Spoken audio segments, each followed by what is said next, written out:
kapuso, ngayon pong linggo, target din pong matapos ng National Bureau of Investigation yung kanilang investigasyon kaugnay nga po sa pagkamatay ni Narine Baterbonia at Divine Adili. Kahapon po ay humarap na sa ahensya ang resigned head coach natin ng men's basketball team na si Todd Baldwin. At ngayon naman pong araw ay inaasahan na harap sa ahensya at magbibigay ng kanilang mga testimonya ang mga utility personnel at coaching staff ng Ateneo.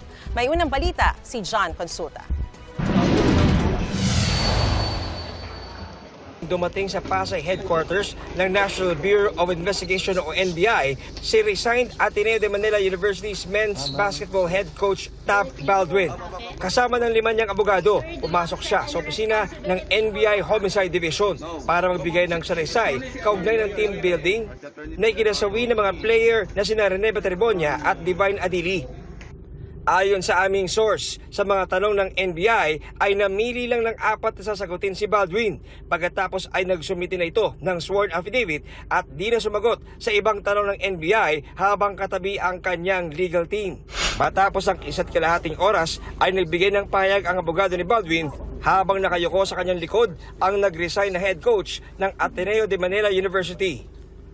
We come before this office in the spirit of full cooperation, in full compliance with the subpoena, and in order to shed light on the incidents of June 8, 2026. So mga kapuso, ito na ngayon sa likod natin, no? Ito si Coach Baldwin, kasama na kanyang mga abogado. Sinikap namin makakuha ng pahayag sa kanya, pero kanyang abogado na lamang ang nabigay ng statement.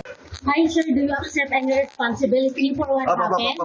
Inaasahang magbibigay ng pahayag sa NBI ang utility persons at coaching staff. We will compare it with the statement which I did. Every statement, importante po yan. Actually, that's why I don't want to give a partial or initial report na sasabihin ko, pwedeng ganito, ganyan.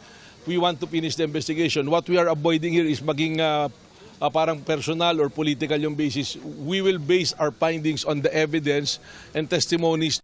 Dagdag ng NBI, tapos na ang kanilang pag-autopsy sa mga nabi ni Rene Baterbonia na kalaunay ibibigay ang resulta sa pamilya. Target matapos ang investigasyon ngayong linggo. Ito ang unang balita. John Consulta, GMA News.